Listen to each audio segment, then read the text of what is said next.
Hi, this is Scott Moore coming to you from my hometown of Colorado Springs with highperformancepickleballacademy.com and the Pickleball Masterclass. A lot of you all ask about spin on the ball. So in my first mini session right now, we're going to talk about spin.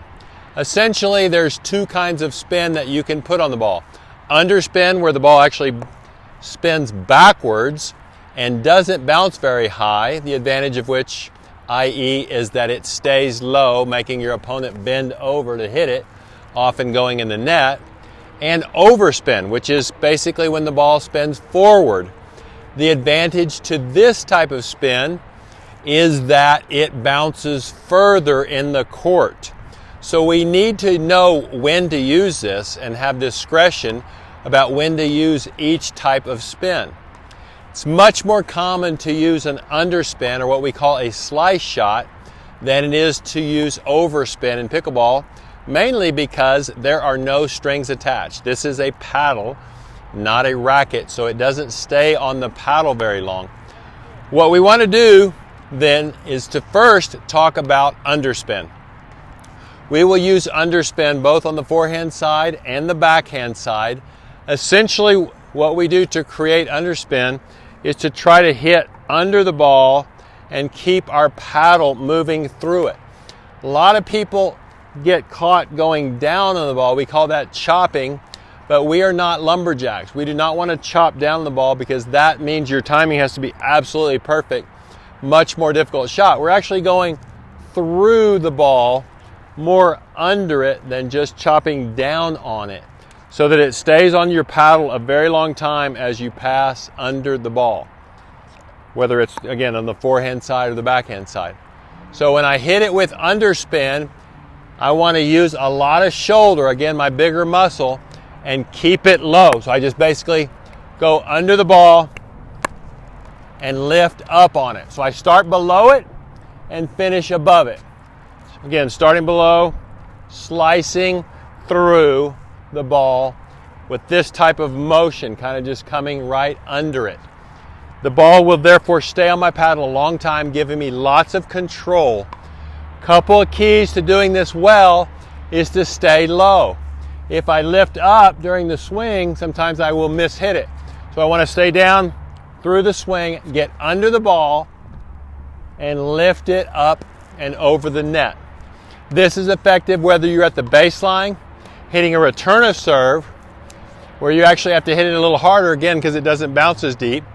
You want to keep your opponent deep on the returns we talked about. Or when it's most effective, when most people use it, is during a dink. Again, keeping the ball low so that it's unattackable. And my paddle, look how open it is. When I hit it with spin, paddle's very open. It naturally lifts it up and over the net. Remember, our number one enemy that we want to avoid at all costs is the net. Great way to do that on a dink. Great way to do that on a drop. And a great way to do that even on a return of serve. Although, if you're able to use topspin on a return of serve, the major advantage of that is that it will bounce deeper. Now I'm going to demonstrate the topspin shot, where we're actually coming under the ball, brushing over it, and having it move forward or spin forward so that it bounces and jumps. One key to that is to make sure and take it at the highest point when it's on the rise. If you try to hit it down here, oftentimes it's too low to get it up and over the net. So we want to take it at its highest point and literally brush up and over it, as we're almost like just brushing up through that ball, using our arm to whip it through the ball. A lot of people do this effectively with their two-handed backhand as well, where again, they're just brushing up and over it so that it jumps when it takes off. Obviously, that's effective if you can do that on a return of serve, or even a serve. When you can hit it with a little topspin, it keeps the player deeper in the court, meaning they have to travel farther to get to the non-volley zone, making it easier for you to attack them. So very effective to use on a return of serve, a serve in particular, as well as sometimes even a third shot. Can make it a little attacking third shot. And if it dips, as it does with topspin, it tends to go down, makes them hit up on it. Now, especially we use this to go cross court. We want to kind of lift it up and over the net. Very effective for a cross court shot because you can hit it soft, keep it up and down. When it bounces, it'll bounce away from your opponent. So most people hit that top spin cross court. Very effective shot. Remember, start below the ball, finish up above it, and finish strong. You got to have a really strong motion as you brush up and through and over the ball.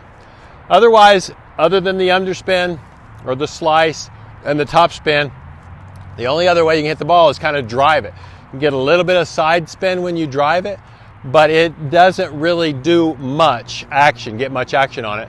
Although that's an effective way to hit the ball too. And the third way would be simply to just drive through the ball, either your forehand or your backhand, not particularly trying to put any spin on it, but just hitting it firm, again, from low to high and driving it deep in the court.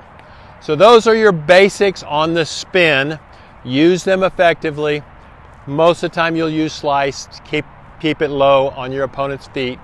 And occasionally, though, you want to experiment a little bit with some top spin. It's a great shot.